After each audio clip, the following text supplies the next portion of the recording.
Hello student, मैं राहुल शर्मा आप सभी का विवेकानंद स्कूल की ऑनलाइन क्लास में स्वागत करता हूँ। मैं ऐसे अपना 7 चैप्टर पढ़ रहे थे, जीवों में विविधता, और आज इस चैप्टर का अपना तीसरा दिन है।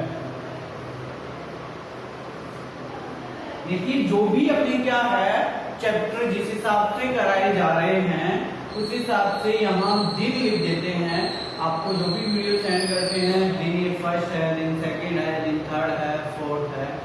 कहने का तात्पर्य है कि उस चैप्टर को चलते हुए आज का ये फर्स्ट दिन का मतलब पहला वीडियो है, सेकंड दिन का मतलब दूसरा वीडियो। अब यहाँ से अपन ने जो पिछला जो चैप्टर कंप्लीट कर लिया था, 5 और 6 चैप्टर कंप्लीट कर लिए थे। आज 7वां चैप्टर चल रहा है, जिसमें अपन बात कर रहे थे R.H. व्हिटेकर द्वारा दी गई पंच जगतीय प्रणाली के बारे में। R.H. जो व्हिटेकर थे एक वैज्ञानिक थे जिन्होंने 5 जगतीय प्रणाली या पंच जगतीय प्रणाली दी थी, जिसमें मोनेरा एक कोशिकीय प्रोकैरियोटिक जीव थे, जिसमें सभी इस सारे संघ में सभी प्रकार के बैक्टीरिया, वायरस, बैक्टीरियोफेज इंक्लूड किए गए हैं। इससे आगे की बात करते हैं तो सेकंड जो क्लास थी अपनी वो थी प्रोटिस्टा, और प्रोटिस्टा बहुकोशिकीय प्रोकैरियोटिक जीव होते हैं। इसके बाद में अपन ने बात की फंजाई की। ये फंजाई जो होते हैं बहुकोशिकीय यूकैरियोटिक जीव होते हैं। आज अपन बात करेंगे प्लांटी जगत की, जिसे अपन पादप जगत कहते हैं। आज अपन बात कर रहे हैं प्लांटी जगत की, जिसे पादप जगत कहते हैं। ये प्लांटी जगत हो गया अपना, इसको अपन क्या कहेंगे, पादप। देखिए, मैंने जब आपको क्या बताया था कि कोशिकीय चैप्टर के बारे में अपन डिस्कस कर रहे थे, तब कोशिकीय जीवों के बारे में बताया था कि 2 प्रकार के कोशिकीय जीव होते हैं, एक कोशिकीय है और बहुकोशिकीय। तो बहुकोशिकीय जीव वो होते हैं जो बहुत सारी कोशिकाओं से मिलकर बने होते हैं। तो अपन ने क्या बात की थी कि वहां जो उसके एग्जाम्पल होते हैं, जैसे पादप और मानव की बात की थी। तो यहाँ भी अपन आज किसकी बात कर रहे हैं, पादप की बात कर रहे हैं।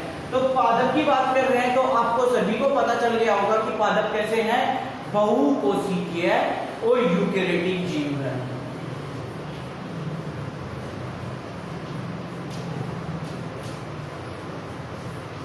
बहुकोशिकीय यूकैरियोटिक जीव है, ठीक है। अब यहाँ यूकैरियोटिक की बात हो गई। अब पादप जगत के बारे में मैंने बात की थी कि ये मान लो कि पादप की कोशिका ऐसी होती है,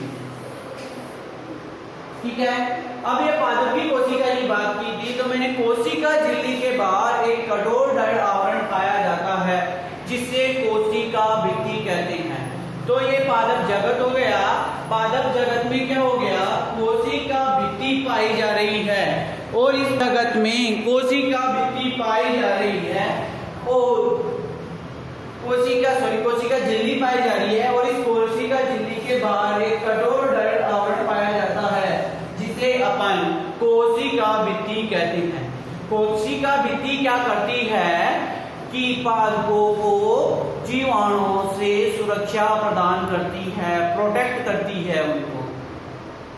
अब देखिए, बात तो ये आ गई, आपको पता है कि ये क्या कर रही है, उनको जीवाणुओं से प्रोटेक्ट कर रही है, सुरक्षा प्रदान कर रही है। लेकिन क्या ये बात आपको पता है कि पादपों में कोशिका भित्ति किसकी बनी होती है? तो पादपों में जो कोशिका भित्ति होगी सेलुलोज की बनी होती है।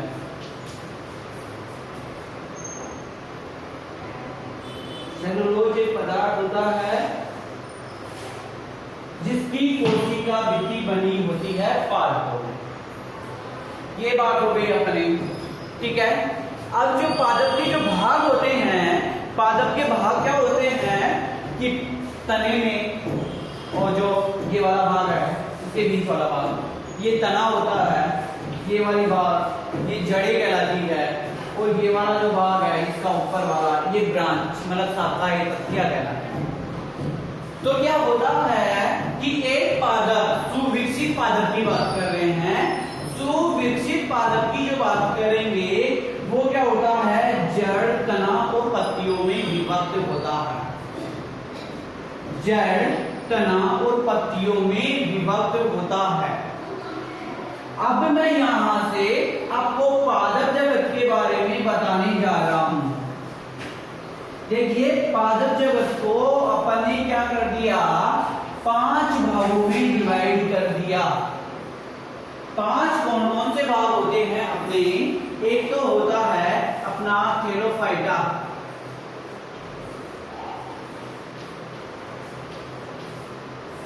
एक होता है अपना ब्रायोफाइटा, इसको अपन बोलेंगे टेरोफाइटा। एक जो होता है अपना यहाँ जिम्नोस्पर्म, जिसे अपन बोलते हैं अनावृत बीजी, हिंदी में, इंग्लिश में जिम्नोस्पर्म बोलते हैं, अनावृत बीजी। ये लिख लो आप इसको, ये ध्यान रखना, इसको बोलेंगे अपन। तुम लोग गलती भी कर दोगे, सर आपने तो जिम्नोस्पर्म इसको बताया था।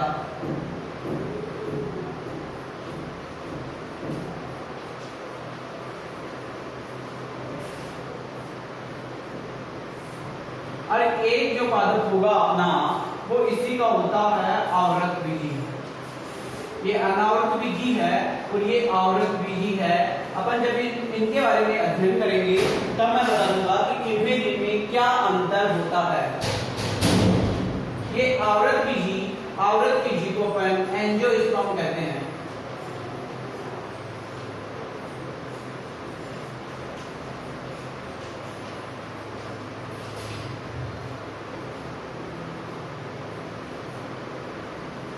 तो देखिए अब अपन इन सभी का बारी बारी से अध्ययन करेंगे। बात करते हैं अपन थेलोफाइटा की। तो देखिए थेलोफाइटा वाले जो संघ के जो सदस्य है वो समुद्र में पाए जाते हैं। अधिकतर क्या पाए जाते हैं, समुद्र में पाए जाते हैं। और क्या होगा, ये जो थेलोफाइटा वाले जो संघ के सदस्य है, इन सदस्यों की जो पत्ती, तना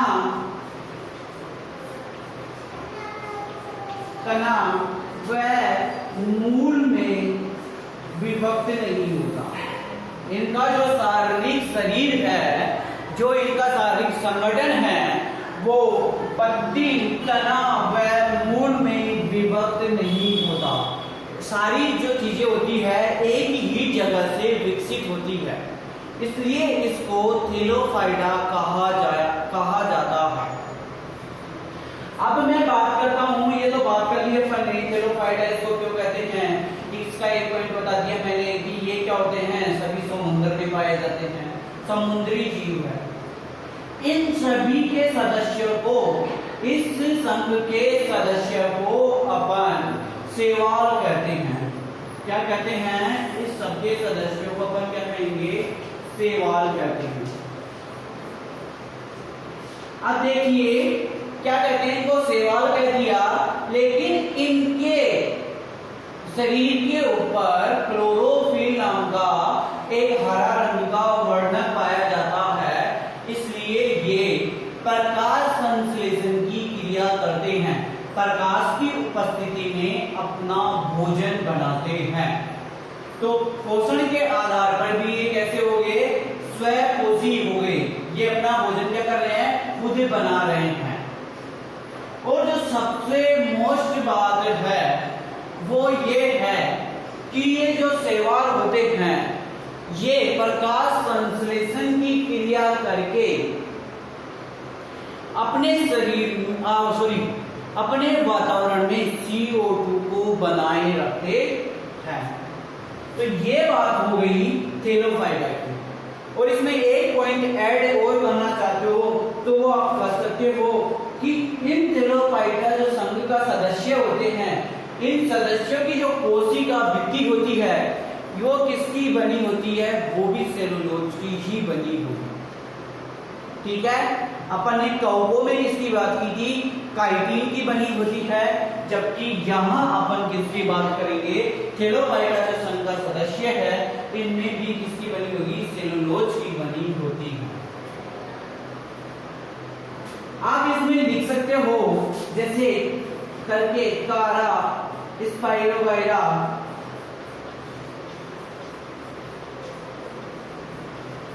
गायरा, यूरिथ्रिक्स, यूरिथ्रिक्स भी लिखते हो, यूरिथ्रिक्स भी लिख सकते हो, क्लेमाइडोमोनास भी लिख सकते हो, बहुत सारे हैं जो आप इसके यहाँ पे लिख सकते हो, बहुत सारे सवाल होते हैं।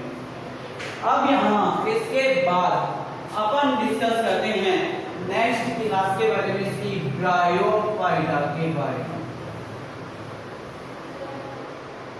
तो देखिए ब्रायोफाइटा की जो क्लास होती है, इन ब्रायोफाइटा के सदस्यों को पादप जगत के उभयचर कहा जाता है। ब्रायोफाइटा के सदस्य को क्या कहा जाता है, पादप जगत का उभयचर कहा जाता है। पादप जगत का क्या कहा जाता है, उभयचर कहा जाता है।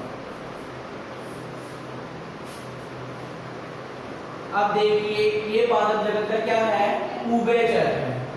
अब मैं आपको बताने जा रहा हूं उभयचर का मतलब क्या होता है।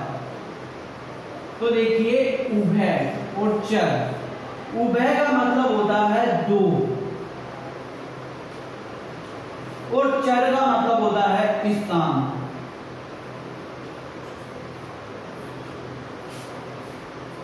उभय का मतलब होता है दो, चर का मतलब होता है स्थान। ऐसे जीव जो दो स्थानों पर रहते हैं वो क्या कहलाते हैं, उभयचर कहलाते हैं। तो ब्रायोफाइटा के जो सदस्य हैं वो क्या है, जल में भी रहते हैं और स्थल पर भी रहते हैं, दोनों जगह पर ही अपना जीवन यापन करते हैं। कैसे, देखिए ये जो सदस्य हैं अधिकतर नम वाले स्थान पर रहते हैं, जहां हल्की हल्की नमी हो उस स्थान पे अपना जीवन यापन करते हैं, ये ब्रायोफाइटा है। लेकिन जब ये जनन करते हैं तो जनन करने के लिए इनको जल की आवश्यकता होती है। तो ये क्या करेंगे, जब जल यहाँ प्रेजेंट होगा इनके आसपास, तब ये जनन की क्रिया कर लेते हैं। इसलिए ब्रायोफाइटा को पादप जगत का उभयचर कहा जाता है। अब ये पादप क्या होंगे, आपकी बुक में, इसमें एक बुक में एक गलत लाइन दे रखी है कि इनका जो शरीर होता है वो तना, पत्ती एवं मूल में विभक्त होता है, जबकि जो ब्रायोफाइटा के संघीय सदस्य है उस संघीय सदस्य में वही मूल, तना, पत्ती में विभक्त नहीं होता है इनका शरीर। तो आप वहां सही कर लेना कि जो ब्रायोफाइटा जो संघ के सदस्य है इनका जो शरीर होता है मूल, पत्ती व तने में विभक्त नहीं होता। ओनली सिर्फ क्या होता है, जिस प्रकार थेलोफाइटा है उसी प्रकार इनका भी शरीर होता है। अब जब इनका शरीर ही विभक्त नहीं है तो इनमें क्या नहीं पाए जाते, उत्तक तंत्र नहीं पाए जाते।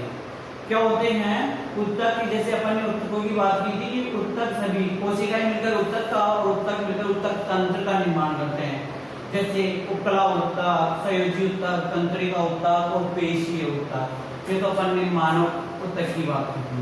तो इसी प्रकार क्या होगा, जब इनका शरीर विभक्त नहीं होता है तो इस प्रकार के जो सदस्यों में या ब्रायोफाइटा के वर्ग में वो उत्तक नहीं पाए जाएंगे। इसके जो उदाहरण लिख सकते हो आप, मॉस और मार्केंसिया, इसमें नमकी है।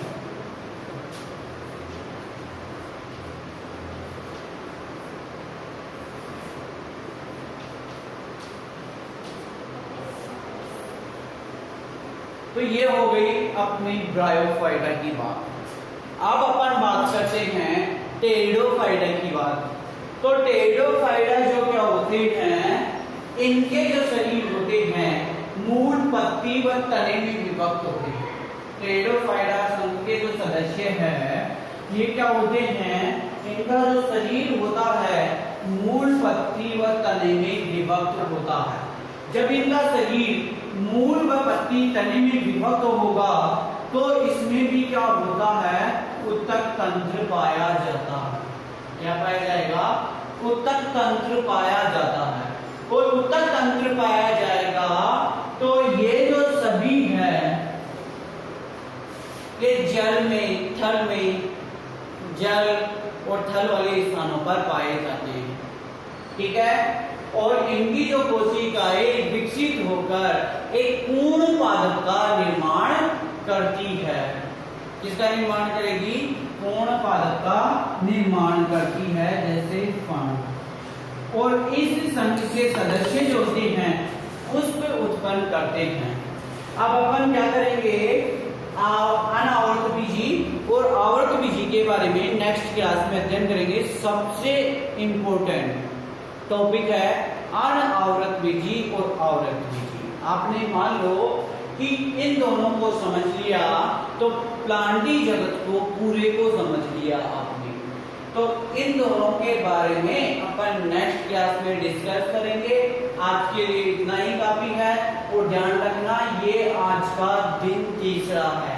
इस चैप्टर को चलते हुए 3 दिन हो गए हैं और अब सभी के 5 अगस्त से प्रथम टेस्ट स्टार्ट होने जा रहे हैं। तो सभी को बुला लिया जाएगा। नोट्स तैयार रखिए और साथ ही साथ आप काम भी करते रहिए। धन्यवाद।